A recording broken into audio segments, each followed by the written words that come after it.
तो बच्चों आज हम लोग स्टडी करने जा रहे हैं हार्टवुड और सैपवुड के बारे में। ठीक है, बहुत इंपॉर्टेंट टॉपिक ये भी, और ये टॉपिक हमारे बॉटनी के कंसर्न पेपर्स में होता है जब हम लोग एनाटॉमी पढ़ते हैं, प्लांट की एनाटॉमी पढ़ते हैं, और वहाँ पर हम जब सेकेंडरी ग्रोथ के बारे में स्टडी करते हैं तो उस सेकेंडरी ग्रोथ की स्टडी के दौरान हमें ये टॉपिक देखने को मिलता है, क्या, हार्टवुड और सैपवुड।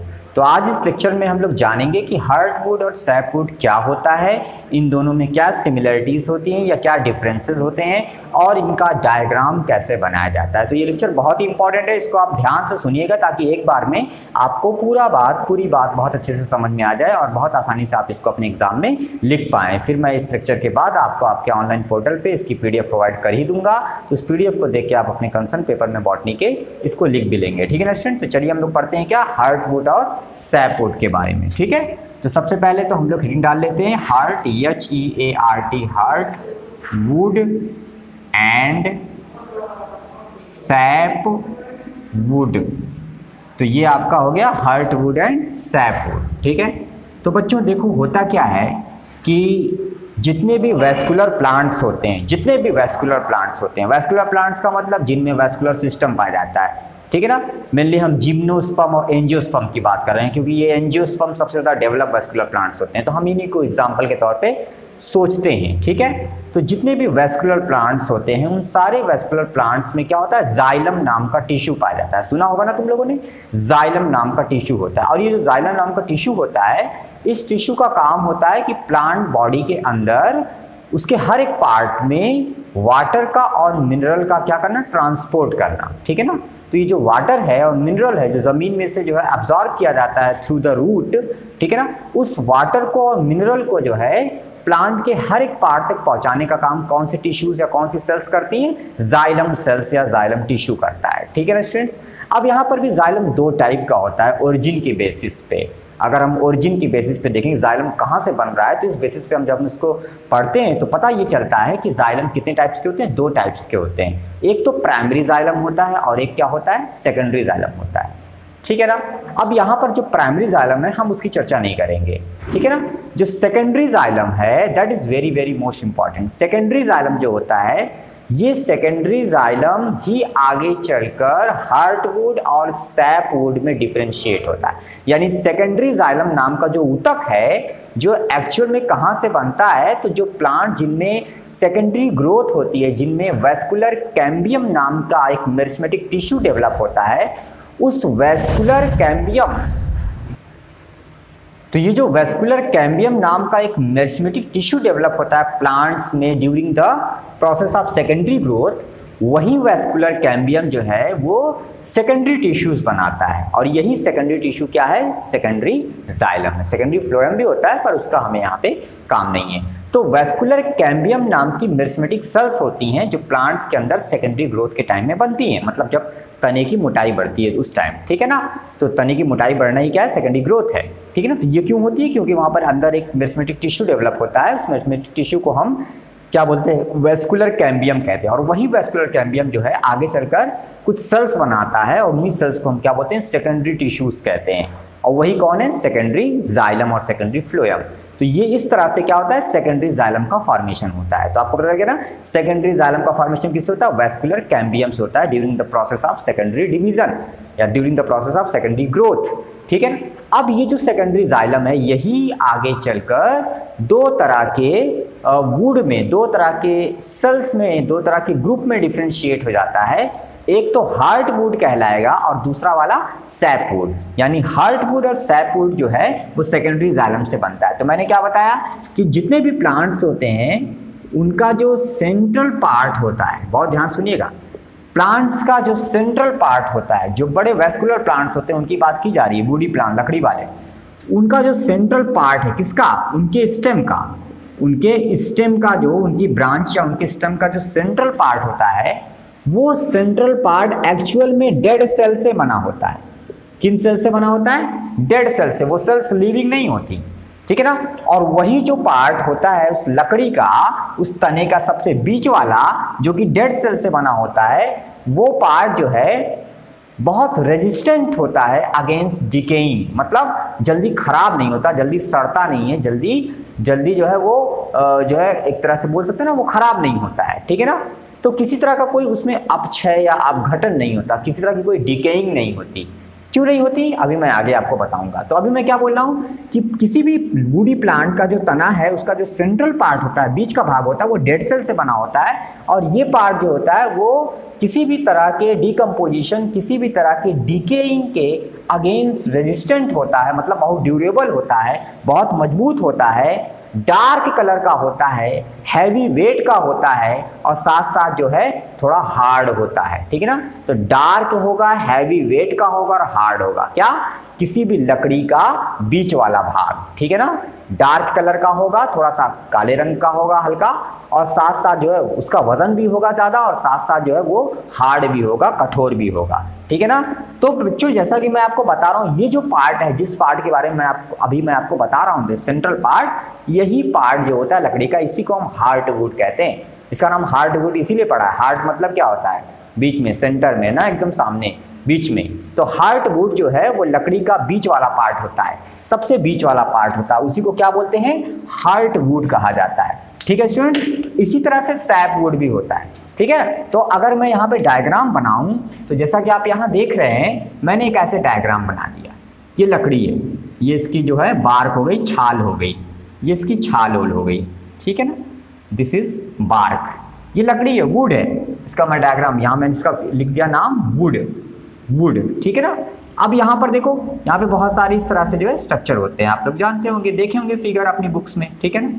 तो यहाँ पे जो ये बीच वाला पार्ट है, जो बीच वाला पार्ट है, ये डार्क कलर का होता है, ये थोड़ा ज़्यादा डार्क कलर का होता है, ठीक है ना, बीच वाला part. This is much darker as compare to outer part, ठीक है ना, दिस, ठीक है, ये डार्क कलर का हो गया। ये जो पार्ट है, दिस इज क्या, दिस इज हार्डवुड, इसी को हम हार्डवुड कहते हैं, क्योंकि हार्ड मतलब, यहाँ पर हार्ड का मतलब है सेंटर से, बीच से, मिडिल से, ठीक है ना। और जो किनारे किनारे का जो पार्ट लकड़ी का है, इसको हम सैपवुड कहते हैं, SAP सैपवुड। सैप मतलब मैंने आपको ट्रांसलोकेशन ऑफ फूड पढ़ाया था लास्ट लेक्चर में, तो मैंने आपको बताया था सैप का मतलब होता है जो फूड होता है, जो न्यूट्रिएंट्स होते हैं, जो वाटर होता है, मिनरल्स होते हैं, सारी चीज़ें जो होती हैं, ठीक है ना, स्पेशली जो मिनरल्स और न्यूट्रिएंट्स होते हैं, इसको सैप कहते हैं। तो ये जो चीज़ है, इसका कंडक्शन जो होता है, इसका जो बोलते हैं ना ट्रांसपोर्ट होता है, वो सैपवुड की सेल्स के थ्रू होता है, क्योंकि सैपवुड की सेल्स जो है लिविंग होती हैं।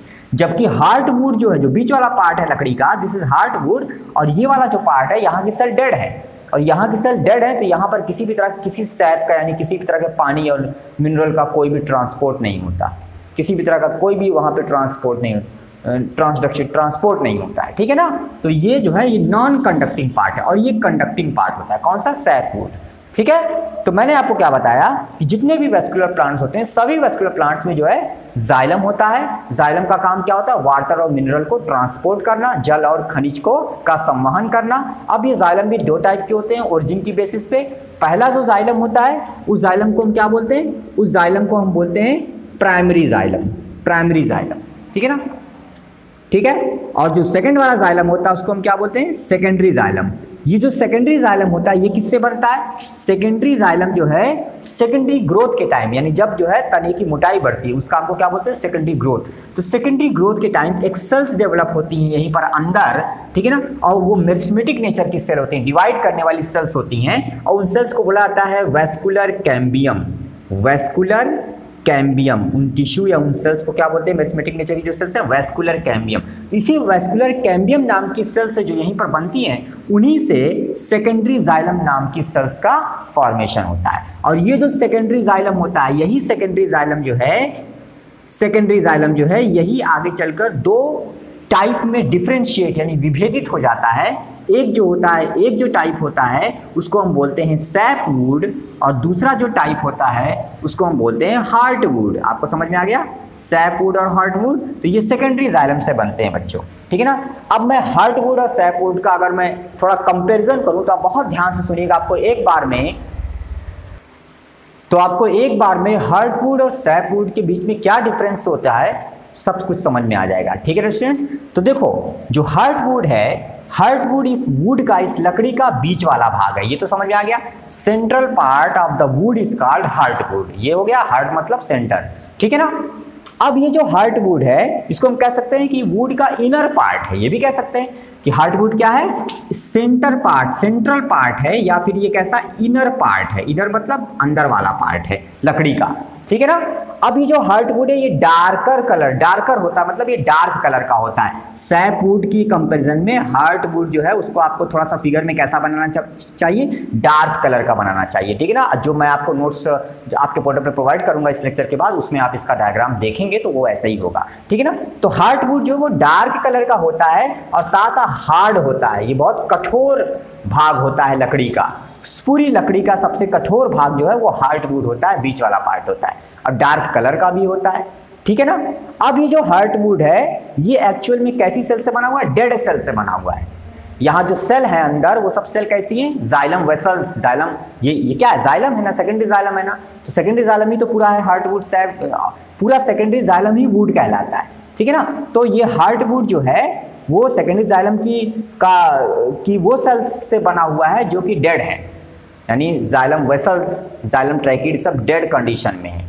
सेकेंडरी जाइलम या जाइलम की सेल्स कोई जाइलम वेसल, जाइलम ट्रैकिड्स कहा जाता है ना, तो वो सेल्स कैसी है, डेड कंडीशन में, ठीक है ना। तो डेड सेल से बना हुआ एरिया होता है, ठीक है ना। और ये एरिया बहुत रेजिस्टेंट होता है डीके के अगेंस्ट। डीके मतलब क्या होता है, किसी भी तरह का क्षरण होना, किसी भी तरह की खराबी आ जाना, टूटना फूटना, नष्ट हो जाना, तो ये चीज़ नहीं होती। यानी ये जो लकड़ी है, ये जो लकड़ी है हार्टवुड वाले एरिया की, ये लकड़ी बहुत मजबूत है, बहुत ड्यूरेबल है। इस लकड़ी का अगर कोई फर्नीचर बनाया जाए, इस लकड़ी का अगर कोई सामान बनाया जाए, किसी भी तरह के वुडी स्ट्रक्चर्स को बनाने में अगर इस लकड़ी को यूज़ करें, हार्टवुड वाली लकड़ी को, तो ये बहुत ज़्यादा दिनों तक चलेगी, बहुत मजबूत होगी। इस पर जल्दी किसी भी तरह के पैथोजन, दीमक, फंगस, इन सब का कोई असर नहीं पड़ेगा। क्यों नहीं असर पड़ेगा, मैं आपको बताता हूँ। एक चीज़ तो आप जानो कि हार्टवुड जो है वो बहुत ज़्यादा क्या है, बहुत ज़्यादा जो है किसी भी डीके के अगेंस्ट जो है एक तरह से क्या हो जाती है, रेजिस्टेंट हो जाती है। क्यों, अब मैं बता रहा हूँ। क्योंकि यहाँ पर बहुत सारे तरह के केमिकल जो है डिपॉजिट होते हैं। हार्टवुड वाले एरिया में बहुत तरह के रसायन पौधों में जो है वो एकत्र होते हैं यहाँ पर अंदर। कौन कौन से, जैसे कि गम्स हो गया, क्या हो गया, गम्स। तो हार्टवुड में जो है आपका गम एक तरह का केमिकल होता है, ठीक है ना।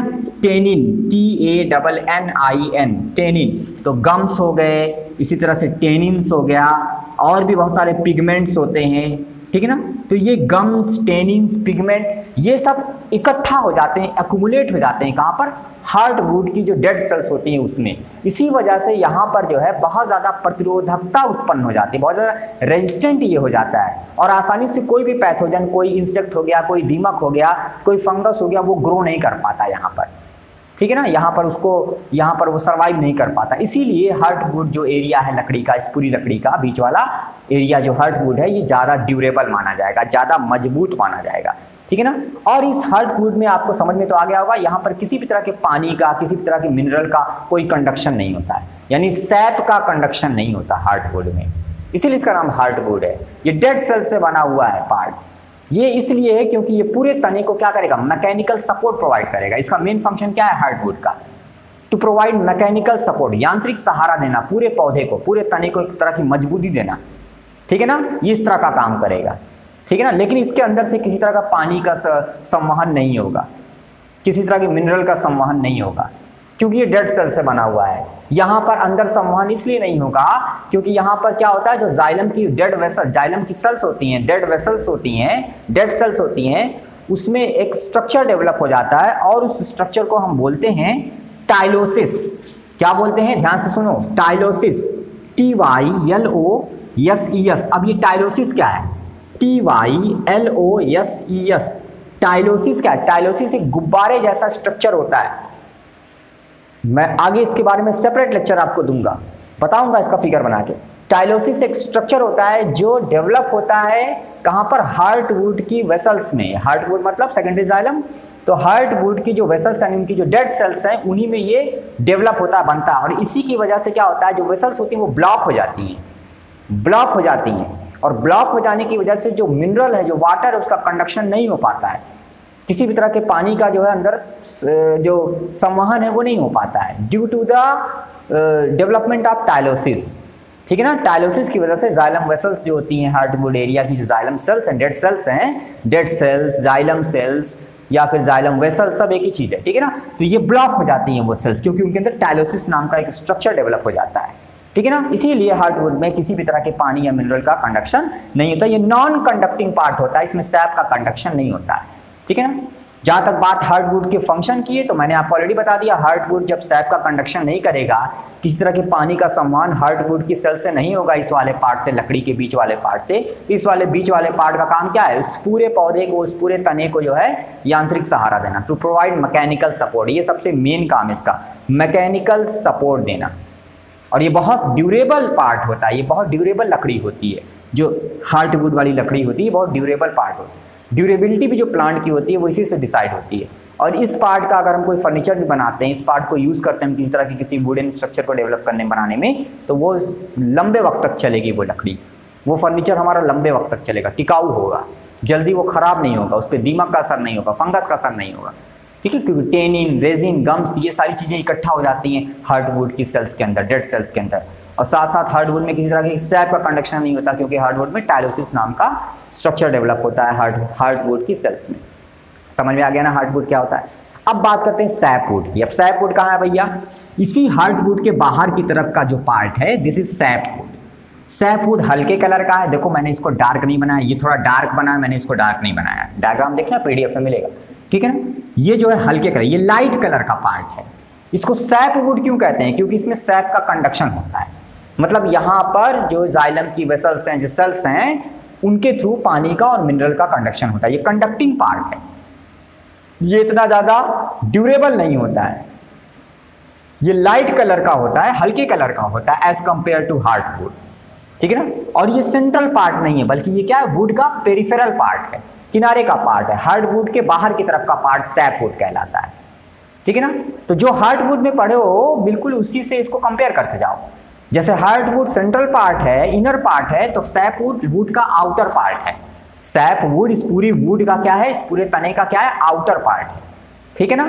हार्टवुड के बाहर का पार्ट है, पेरिफेरल पार्ट है, ठीक है ना। फिर तुमने पढ़ा है कि जो आपकी हार्टवुड होती है वो डार्कर होती है, डार्क कलर की होती है, तो ये सैपवुड कैसा होता है, लाइट कलर का होता है, हल्के रंग का होता है, ये डार्क कलर का नहीं होता है, ठीक है ना। फिर तुमने पढ़ा है कि जो हार्टवुड होता है वो हार्ड होता है, मजबूत होता है, कठोर होता है, जबकि ये जो सैपवुड अब तुम जो पढ़ रहे हो ये कैसा है, सैपवुड वाला जो एरिया है ये हार्ड नहीं होता, बल्कि ये सॉफ्ट होता है थोड़ा, as compare to heartwood. Heartwood की तुलना में सैपवुड वाली जो सेल्स होती हैं वो सॉफ्ट होती हैं, ठीक है ना। उसके बाद तुमने पढ़ा कि हार्टवुड जो होता है वो रेजिस्टेंट होता है, प्रतिरोधी होता है, किसके खिलाफ, किसी भी प्रकार के क्षरण के खिलाफ, किसी भी तरह के डीके के खिलाफ, ठीक है ना, किसी भी तरह के डीके के अगेंस्ट इसके अंदर क्या होती है, इसके अंदर जो है रेजिस्टेंस पावर होती है हार्टवुड में।